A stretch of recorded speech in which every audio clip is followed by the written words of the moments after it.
하나님의 말씀 고린도전서 14장 20절에서 25절 말씀까지 제가 봉독해 드리겠습니다. 다 같이 기립하셔서 하나님의 말씀을 봉독하시겠습니다. 형제들아, 지혜에는 아이가 되지 말고 악에는 어린 아이가 되라. 지혜에 장성한 사람이 되라.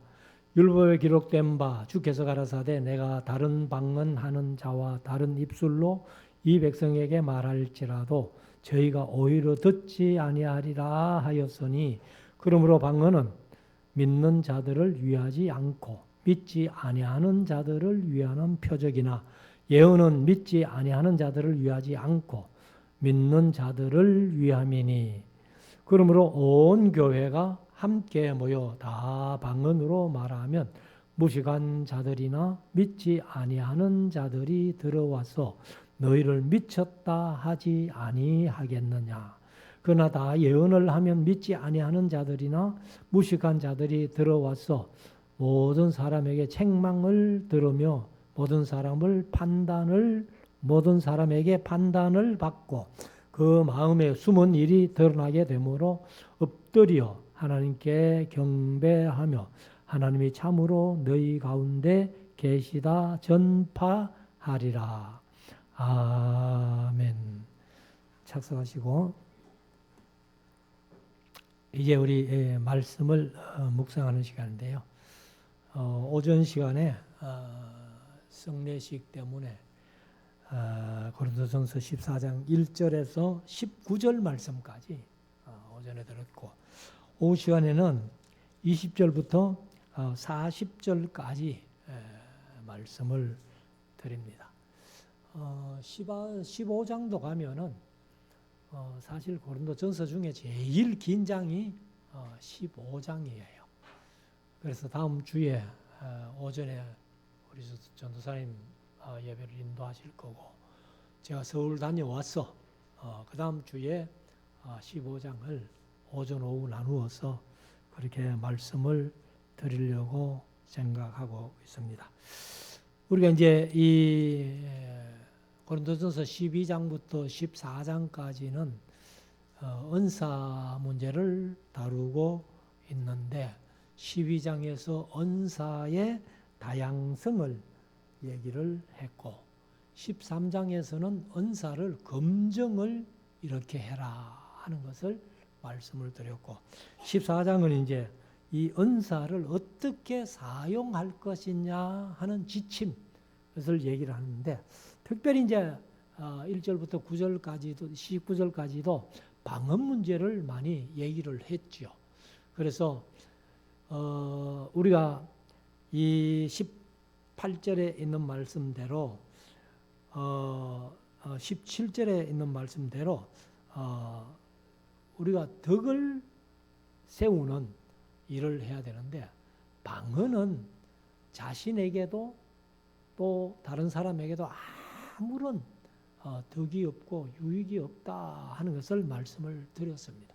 그래서 우리가 이제 제가 사도행전 속에 방언 얘기가 사실 2장 예루살렘 방언, 10장에 고넬료 집에 있었던 가이사랴 방언, 그 다음에 19장에 바울이 에베소에 가서 말씀을 전할 때에 사람들이 그 방언을 받고 예언도 했다 하는 그런 표현을 쓰고 있는데, 그런 방언들은 표적으로서의 방언이에요.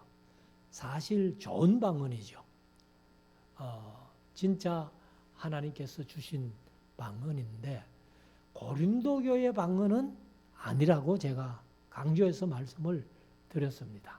그래서 나중에 고린도후서 11장 4절에 가면은 제가 자주 말씀드렸습니다만은, 다른 예수, 다른 복음, 다른 영을 전하는 사람이 고린도 교회에 와서 그렇게 방언하게 했다면은 고린도 교인들이 받은 방언은, 성령께서 주신 방언은 분명히 아니라고 봅니다. 그래서 지금 한국 교회에서 하고 있는 방언들이 거의가 고린도 교회에서 하던 방언하고 아마 똑같은 것 아니냐. 그래서 혹시 지난번에 한번 말씀드렸습니다만은 인터넷에 들어가 가지고 그 운바기라는 걸 한번 검색해 보셨어요? 보면은 거기에 이제 그 점쟁이가 남자인데 젊은 사람이에요. 젊은 사람인데 그 방언을요, 교회에서 하는 것보다 더 유창하게 방언을 합니다. 그래서 그 방언 기도가 그 사람 표현대로 하면은 운명을 바꾸는 기도라는 거예요. 운명이 성령 하나님이 바꿔주면 좋은데 그거는 악령이 바꿔주는 운명이기 때문에 운명이 바뀌어도 별 수 없다는 거예요.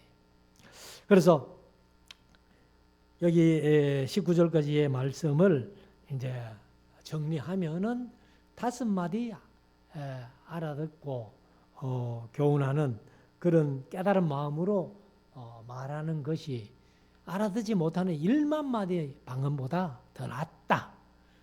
그러니까 우리가 더 나은 쪽을 택해야지 더 못한 쪽을 택하는 것은 사람이 아니죠. 그래서 20절부터 이제 다시 한번 보면은 20절부터 형제들아 지혜에는 아이가 되지 말고 악에는 어린 아이가 되라. 그래서 이 악이라고 이렇게 표현했는 이것이 아마 여러 가지 뜻을 가지고 있어요. 그래서 카키아라는 헬라어인데요. 이 결점이 있다, 설모 없다, 무능력하다, 나쁜 것, 싹, 죄, 악, 고통, 불행, 파명 이런 뜻을 많이 가지고 있는데 뭐 한 가지로 번역할 수밖에 없기 때문에 악이라고 번역을 했어요. 그래서 한마디로 나쁜 것, 악한 것, 뭐 이렇게 좀 부족한 것 이런 것들에는 어린 아이가 되라는 겁니다. 그래서 지혜에 장성한 사람이 되라.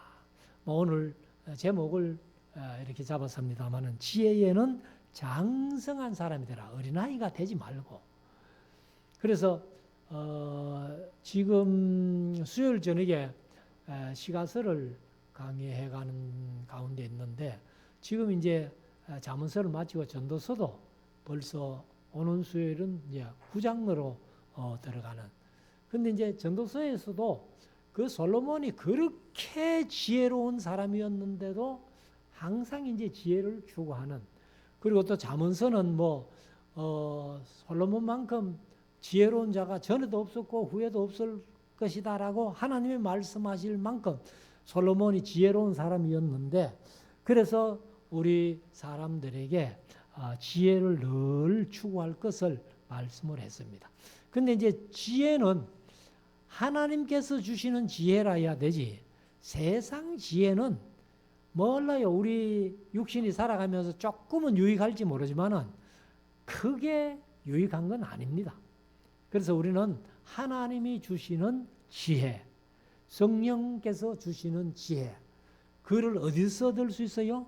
바로 하나님의 말씀 속에 그리고 하나님을 경외함의 지혜가 온다고 말씀을 하십니다. 그래서 우리가 하나님의 말씀을 잘 듣고 성령 하나님이 주시는 지혜를 우리가 얻음으로 지혜에 장성한 사람이 되어야 되겠죠. 자, 21절. 율법에 기록된 바 주께서 가라사대 내가 다른 방언 하는 자와 다른 입술로 이 백성에게 말할지라도 저희가 오히려 듣지 아니하리라 하였으니 이것은 이제 이스라엘 백성들이 하나님의 그 말씀을 듣지 않고 그래서 뭐 다른 방언으로 말하는 자와 다른 입술로 이 백성에게 말할지라도 듣지 않는다 이렇게 말씀을.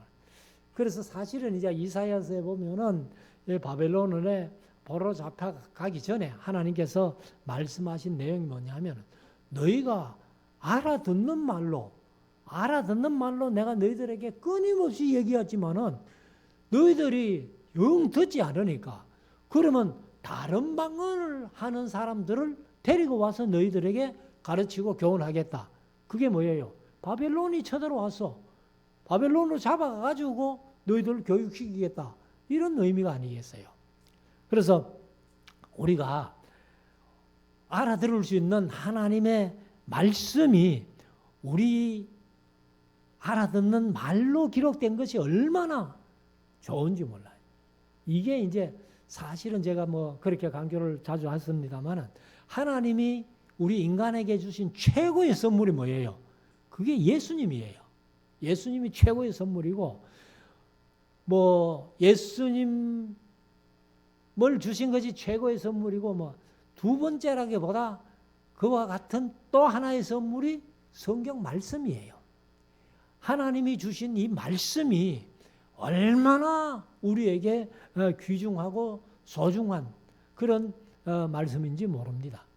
그래서 우리가 이 말씀이 인생의 모든 것을 가르쳐주고 있다라고 인식을 해야 됩니다. 22절 그러므로 방언은 믿는 자들을 위하지 않고 믿지 아니하는 자들을 위하는 표적이라. 사실 이 말씀을 보면은 우리가 하나님을 믿는 자라면은 방언 표적 필요 있다 없다? 없다는 얘기예요. 믿지 않는 자들을 위한 표적이 방언이란 거예요. 그래서 우리가 이제 뭐 한국 교회에서 하는 방언이 고린도 방언이라면은 전부 엉터리라고 말씀을 드렸는데 사실은 이제 예루살렘 방언이나 가이사랴 방언이나 에베소 방언 다 믿지 않는 사람들을 위한 표적이다.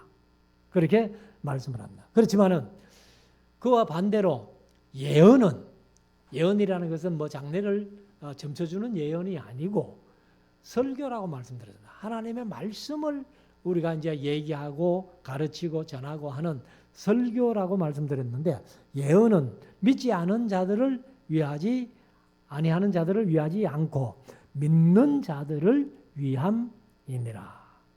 그래서 이 설교를 통해 가지고 이제 어떤 지혜의 말을 하고 권면의 말을 하고 위로하는 말씀을 한다. 이렇게 말씀을 하지요. 23절. 그러므로 온 교회가 함께 모여 다 방언으로 말하면 무식한 자들.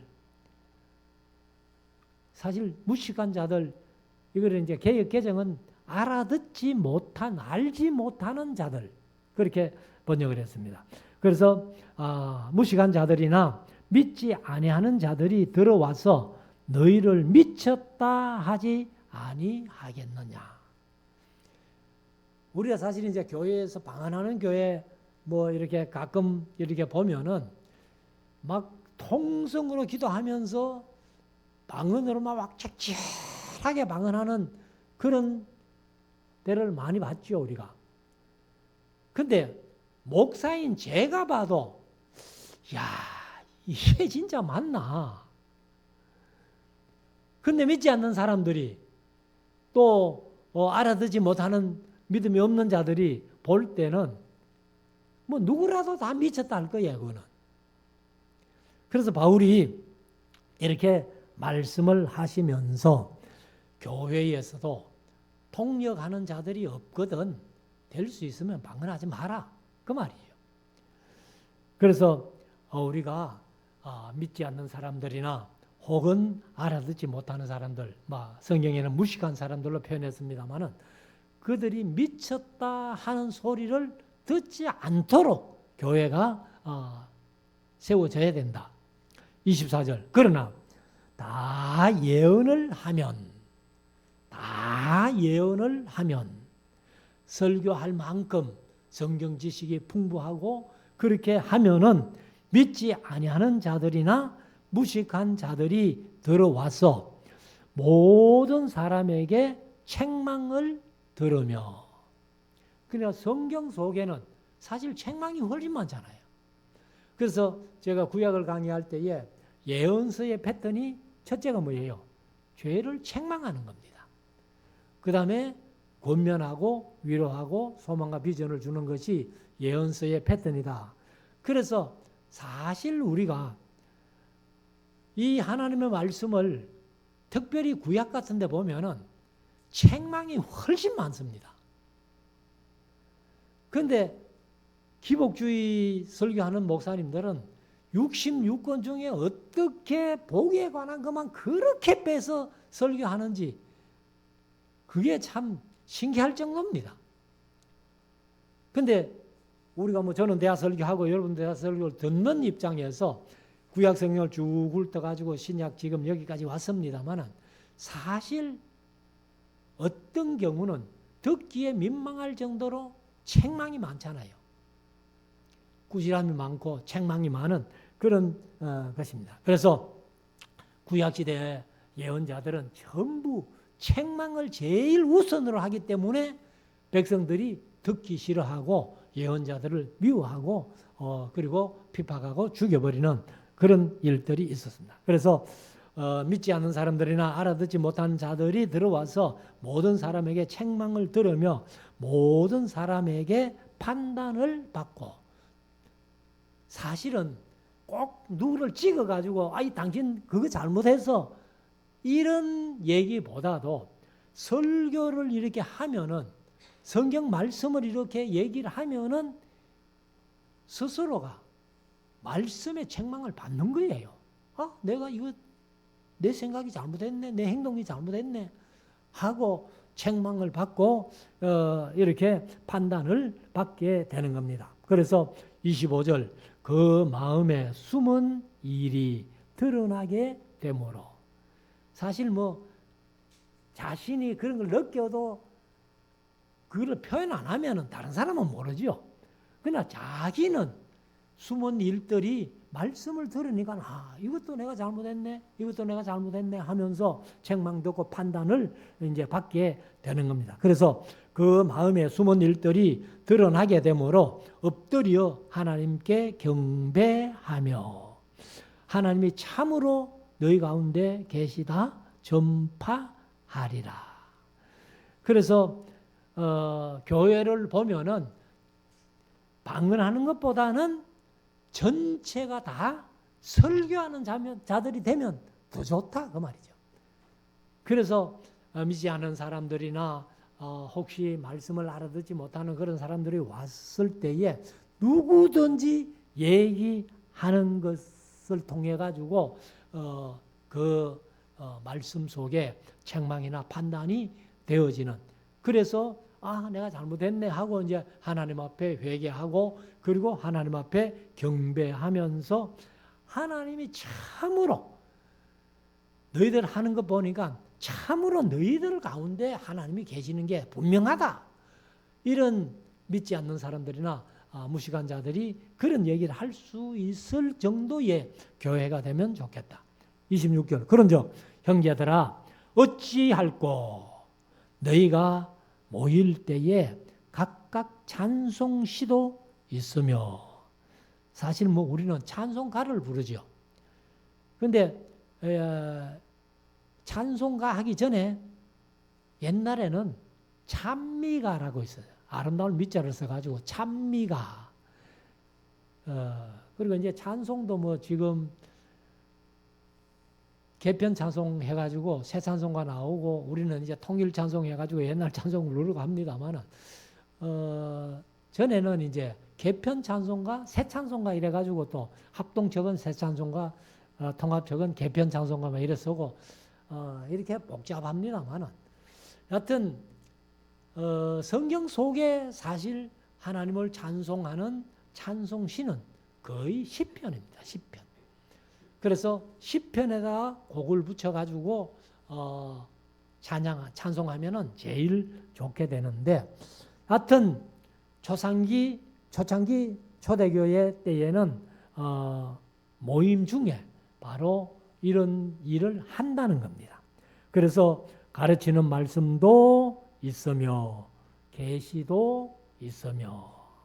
그러면 계시도 있으며, 가르치는 말씀은 뭐 66권 우리가 갖고 있기 때문에 말씀을 가르치는 건데, 계시도 있다 해가지고, 그러면 성경에 계시도 있다 했는데 하나님이 지금도 계시, 직통 계시를 주신다, 이렇게 주장하는 사람들이 있다는 거예요. 그러나 지금 바울이 이 고린도전서를 쓸 때는 신약 성경은 없었거든요. 없는 상태이기 때문에 그때는 하나님이 성도들에게 말씀을, 이제 말씀은 구약이죠. 구약을 통해서 말씀을 나누고 할 때에 이제 신약적인 계시도 들어 주시고 했습니다. 그렇지만은 지금은 신약 성경까지 66권으로 완성된 상태이기 때문에 따로 하나님이 계시할 필요가 없어요. 그래서 제가 강조하면서 자주 강조해서 말씀드렸습니다만, 하나님께서 직접 말씀하시던 시대, 신학적인 용어로 데오파닉 시대라고 그렇게 얘기를 합니다. 데오파닉 시대, 하나님이 직접 말씀하시던 시대, 성경으로 말하면 어디에? 창세기 시대. 그 다음에 중보자를 통해서 말씀하시던 시대, 그게 이제 신학적인 용어로 데오뉴스틱 시대라 이렇게 표현하는데, 데오뉴스틱 시대, 중보자를 통해서 말씀하시는데, 중보자가 시원찮은 시대에는 하나님의 말씀이 어떠했다? 희귀했다. 그게 사무엘상에 있는 엘리 시대 아니에요. 3장 1절에 엘리 시대는 여호와의 말씀이 희귀했다는 거예요. 왜? 중보자를 통해서 말씀하시던 중보자가 시원찮으니까.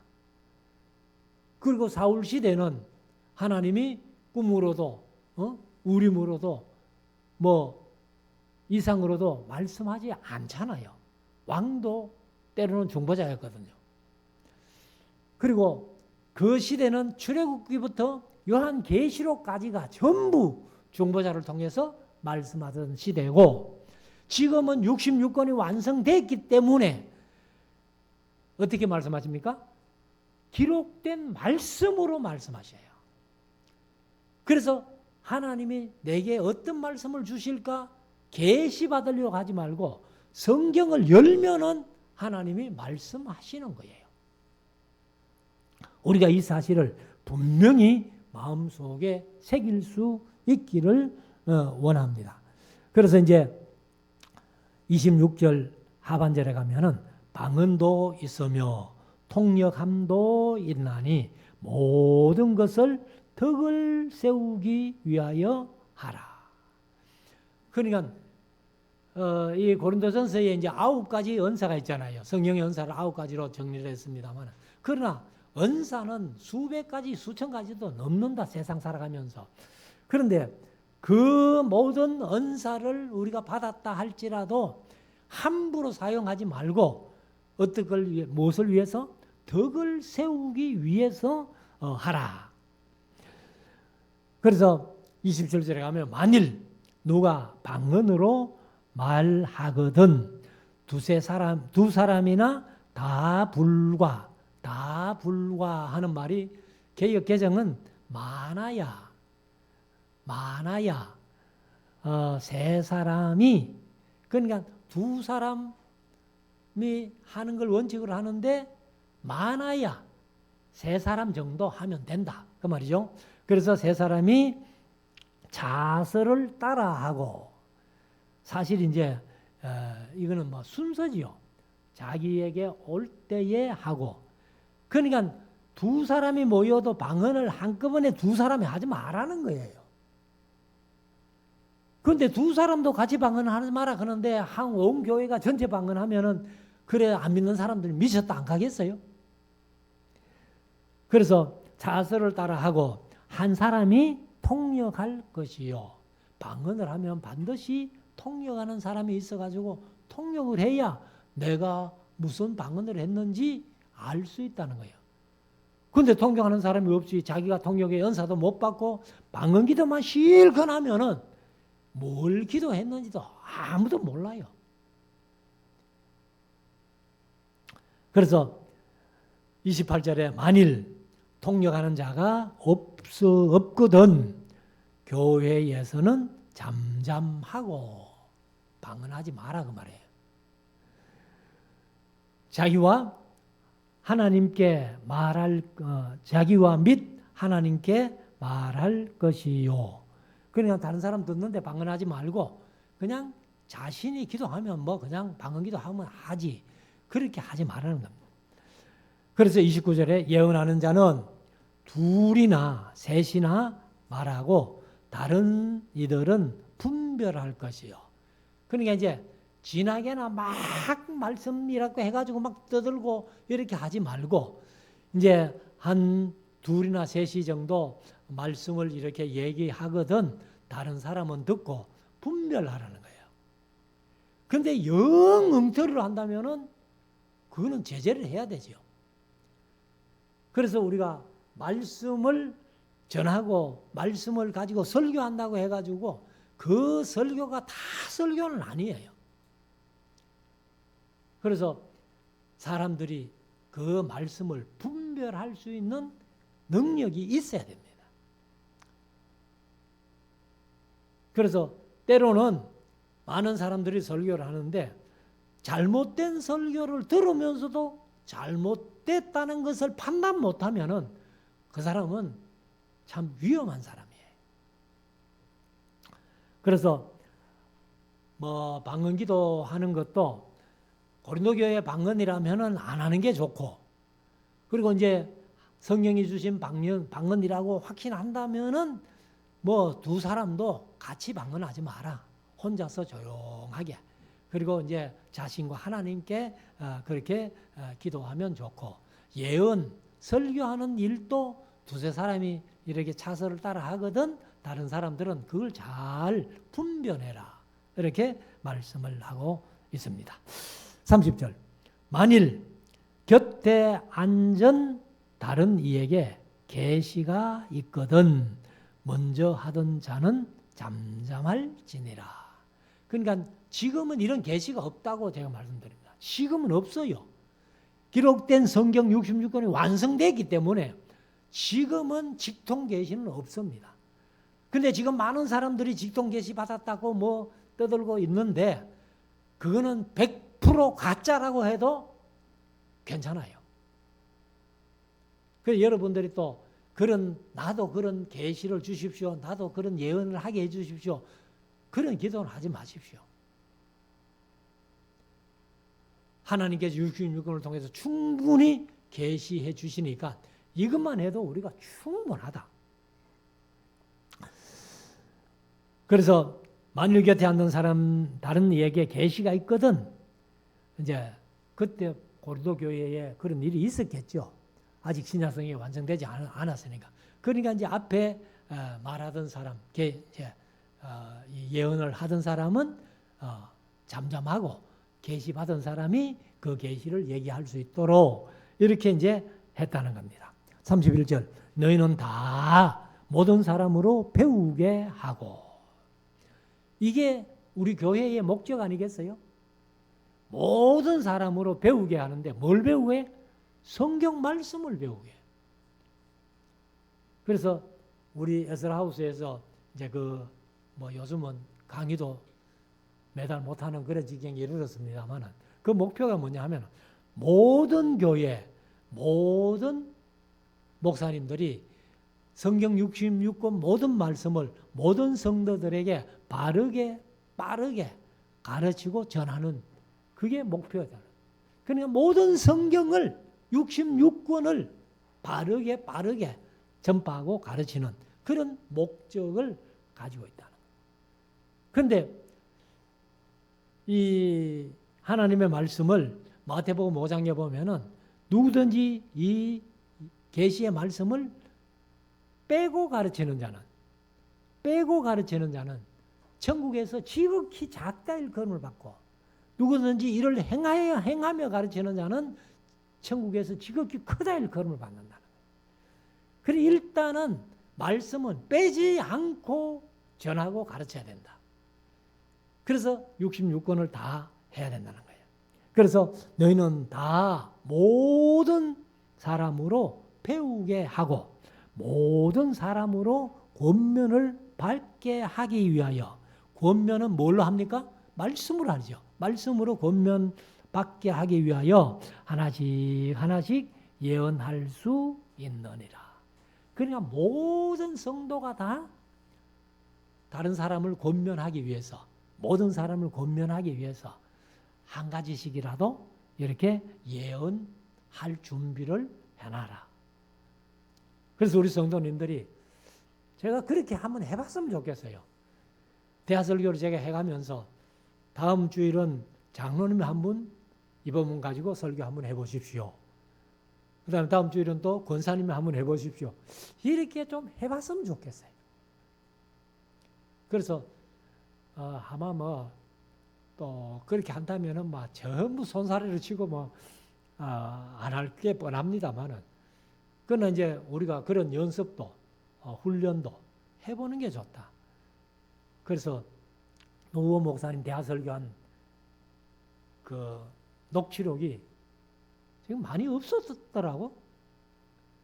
근데 에스라하우스에 가도 이 없어진 책을 보충해 하려고 보니까 없어요, 지금. 에스라하우스에도 책이 없어요, 지금. 누가 갖고 갔는지 갖고 가서 막 그냥 안 가와가지고, 전에 뭐 월요반 성경 공부하면서도 들어 갖고 간 사람들도 있고 뭐 이런데, 근데 이제 그 내용이 제게 파일로 다 있어요.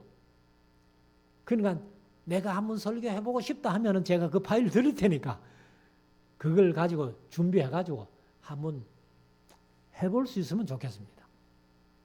자, 32절.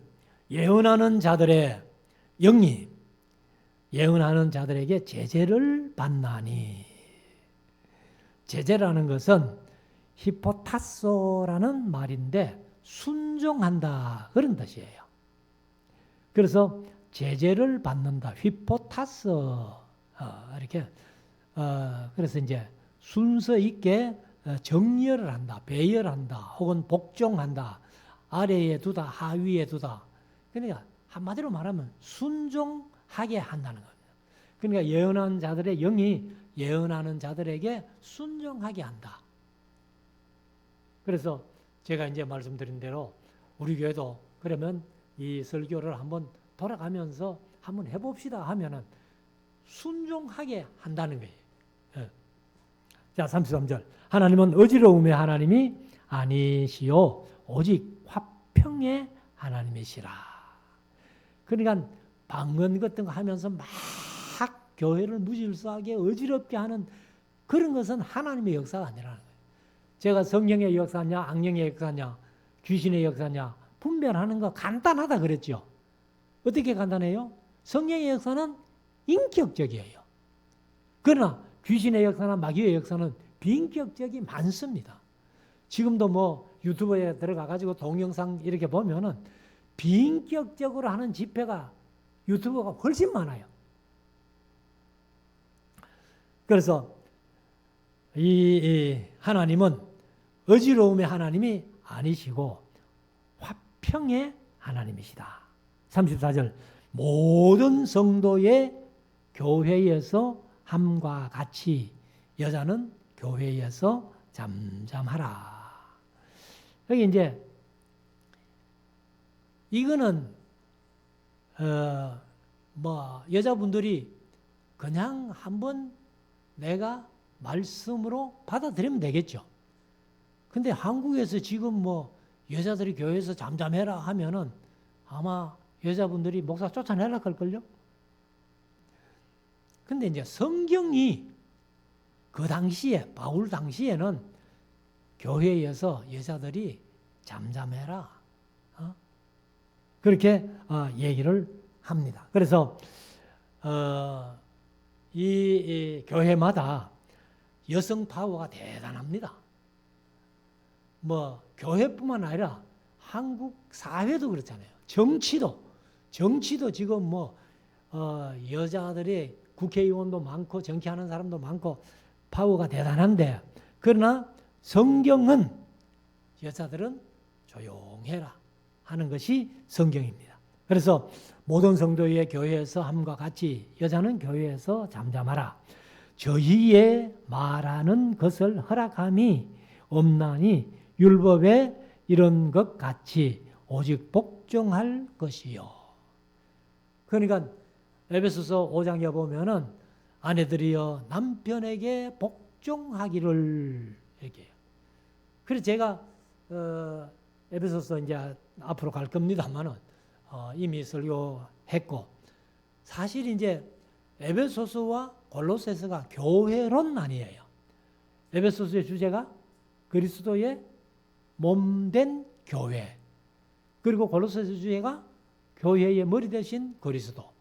그런데 교회론을 얘기를 하면서 쭉 교회론을 얘기해 가다가 에베소서 5장 22절부터 보면은 갑자기 아내들이요, 그 다음에 남편들아, 부모들아, 자녀들아, 부모들아, 상전들아, 종들아, 뭐 이렇게 나오는데, 그래서 왜 교회론을 하다가 갑자기 아내들아, 남편들아, 부모들아, 자녀들아 그렇게 얘기를 하느냐? 교회 생활 하듯이 가정 생활을 그렇게 하라는 거예요. 그리고 뒤에 상전들아, 종들아 하는 것은 교회 생활 하듯이 직장 생활도 그렇게 하라는 거예요. 그런데 교회에서는 천사같이 하던 사람이 가정이나 직장에 가가지고는 완전히 그 다른 얼굴로 나타나면 그거는 참된 성도가 아니라는 거예요. 그래서 우리가 꼭 마음속에 새기시길 바랍니다. 교회생활 하듯이 가정생활, 교회생활 하듯이 직장생활, 이것을 해야 된다. 35절, 만일 무엇을 배우려거든 집에서 자기 남편에게 물을지니. 그렇다고 뭐 여자분들 지금 사회에서는 배우러 갈 길이 없습니까? 배우러 가면 안 됩니까? 아니죠. 근데 이제 이때는 바울이 고린도전서를 쓸 당시에 그 시대에는 사실 여성들이 함부로 그렇게 못했기 때문에 그냥 남편에게 가서 가정에서 배워라, 그렇게 이제 정리를 한 것 같습니다. 그래서 문제는 이제 남편이 교회 안 나오면은 남편에게 또 배울 수도 없잖아요. 그러니까 이제 좀 교회에서는 여자들이 조용해라. 그리고 여자가 교회에서 말하는 것은 부끄러운 일임이니라. 부끄러운 것임이니라. 그리고 그렇다고 뭐 여자분들이 뭐 입 닫고 있을 수 있어요? 그래서 36절에 가면은 하나님의 말씀이 너희에게로부터 난 것이나 또 너희에게만 임한 것이냐? 너희에게로부터 난 것이냐? 작대기가 안경을 써서 잘 안 보입니다. 또 너희에게만 임한 것이냐? 사실 아니죠. 교회에 임했다 손치더라도 여자분들에게만 아니고 남자들도 온 성도들에게 이 말씀이 임한 것이라는 것이죠. 그래서 37절에 만일 누구든지 자기를 선지자나 신령한 자로 생각하거든 내가 너희에게 편지한 것이 주의 명령인 줄 알라. 그냥 바울이 고린도전서를 쓰면서 편지를 이렇게 좀 썼는데 어떤 것은 이것은 내 말이지 주의 말씀은 아니라는 부분도 있었잖아요. 그러나 이제 이런 부분은 이것은 내가 비록 편지로 내게 쓰지만은 주의 명령과 똑같다. 주께서 명령하신 바인 줄 알아라. 이렇게 얘기를 합니다. 그래서 여기 이제 고린도 교회가 바울이 선지자나 혹은 신령한 자로 이렇게 얘기를 하는데, 근데 이 이제 고린도 교회 성도들 중에는 바울을 뭐 없인 여기고 바울이 뭐 사도도 아닌데 뭐 이런 식으로 얘기를 하니까 아마 이런 말을 좀 보탠 것 같습니다. 38절 만일 누구든지 알지 못하면 그는 알지 못한 자니라. 알지 못하면 알지 못한 자지 뭐. 그래서 39절에 그런즉 내 형제들아 예언하기를 사모하며. 사실 바울도 이렇게 권하잖아요. 예언하기를 사모하라는 거예요. 그런데 시켜도 안 하면 곤란하죠. 방언 말하기를 금하지 마라. 이거는 성령이 주시는 진짜 방언. 근데 고린도 교회 같은 고린도가 하던 그런 방언은 하지 마라. 다른 영이 주는 방언은 하지 마라. 그래서 40절에 가면은 모든 것을 적당하게 하고 그리고 질서대로 하라. 이제 적당하게라는 것은 그냥 뭐 얼렁뚱땅 이렇게 하라는 말이 아닙니다. 이것은 적당하게는 합당하게 누가 봐도 옳다라고 인정할 수 있을 정도로 그렇게 하고 그리고 절대로 한꺼번에 와글와글 하지 말고 질서대로 하라는 거예요. 질서대로. 그래서 하나님은 예절과 예의의 하나님일 뿐만 아니라 질서의 하나님이세요. 교회에서 각종 직분을 하나님께서 말씀하신 이유가 뭐냐?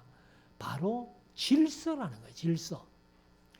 그래서 우리가 이 말씀을 통해서 이제 다시 12장부터 14장까지를 정리를 하면은 이렇습니다. 결론적인 교훈이 들어있는데 먼저 영어로 비밀을 말한답시고 방언 기도해서는 안 된다. 그리고 바울은 결코 알아들을 수 없는 방언 기도를 하지 않았다. 바울 자신도 안 했다. 바울이 더 많이 했던 방언은 완전한 외국어를 많이 했습니다. 그런데 교회 이제 지금 한국 교회는 이건 이제 노 목사님 쓴 건데 제가 한번 읽어드릴게요. 누가 말릴 수 있겠는가? 교회에서 지금 막 떠들고 방언하는 것을 누가 말릴 수 있겠는가? 바울이 무슨 말을 했든지 말든지 나는 한다. 그리고 성경에서 뭐라고 했든지 말든지 나는 한다. 그리고 번역이 잘못되었든지 말든지 나는 한다. 그리고 교회에 덕이 되든지 말든지 나는 한다. 남들이 미쳤다고 하든지 말든지 나는 한다. 자신이 알아듣든지 못 알아듣든지 나는 한다. 곁에 통역이 있든지 없든지 나는 한다. 다른 사람들의 기도에 방해가 되든지 말든지 나는 한다. 방언 때문에 귀신들이 교회에 들어오게 되든지 말든지 나는 한다. 귀신들이 방언으로 사람을 속이든지 말든지 방언이 좋아서 방언을 하겠다는 사람들은 말릴 수가 없다는 거예요. 그런데 우리 말씀사랑교회는 이런 분들이 없으니까 얼마나 다행인지 모릅니다. 그래서 우리가 방언 안 해도 성경만을 통해서 신앙생활 충분히 할 수 있어요. 천국은 방언하는 사람보다 훨씬 더 잘 갈 수 있어요. 그러니까 우리가 너무 은사에 꼭 방언만 은사인 줄 알고 행동하는 사람들이 많은데 아니에요. 방언보다도 훨씬 좋은. 그래서 성령의 9가지 은사 가운데도 방언이 맨 끝이잖아요. 그 뒤에 통역이 있습니다만은 방언이 안 하면 통역이 필요 없으니까 방언이 맨 끝이에요. 그래서 방언보다 더 좋은 은사를 우리가 많이 갖고 있기 때문에 우리가 이것을 활용해서 충분히 내 자신에게 유익하고 교회가 유익한 그런 신앙생활하는 우리 모두가 될 수 있기를 주의 이름으로 축원합니다.